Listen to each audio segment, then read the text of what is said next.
Құрметті менің көрермендерім, мына бүгінгі видеомызда біз осындай жакет тігіп үйренетін боламыз. Міне өткен сабағымызда абайка тігіп үйренген болатынбыз. Енді жакет тігіп үйрететін боламын. Міне бірінші бізге осындай екі түрлі материал керек. Матовый велюр және дак материалы. Материалды екі бүктейміз және үстіне дайын лекаламызды қоямыз, қырқып аламыз және екінші бөлігінде дәл солай лекала қойып қырқып шығамын. Және бір мына лекаламен екінші бөлігінде дәл солай қырқып аламыз. Міне алдыңғы бой мен артқы бойды бір-біріне беттестіреміз. Екі иығын бірінші бір тігіс жүргізіп тігіп аламыз.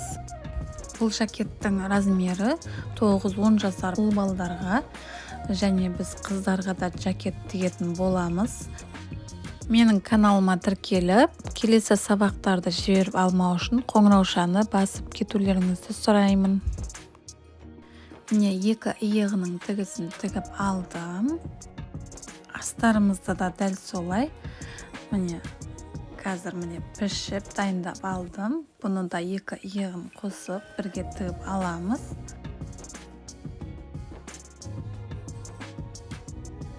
Енді артқы бой мен алдыңғы бойды біріктіріп тігіп алдық.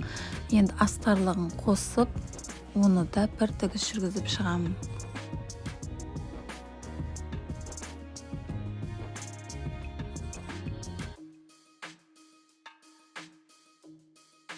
Тігісімізді 1 сантиметрге тігіп аламыз. Видеодағыдай мен 1 сантиметрге тіккен жерімді шамалы қиып-қиып жіберемін.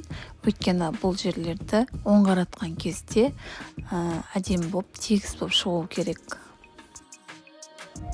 Енді бір-бір үтікке басып жатқызып алдым. Тігістерінің бәрі жатық болды. Етек бөлігін тіктім, оны да бір үтікке басып шығамын. Және ең соңғы тігіс ол жан тігісі.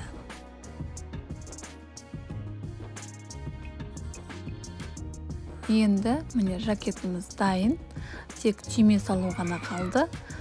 Сіздермен болған меруерт. Видео қызықты болса, комментария жазып, өз пікірлеріңізді қалдыруларыңызды сұраймын.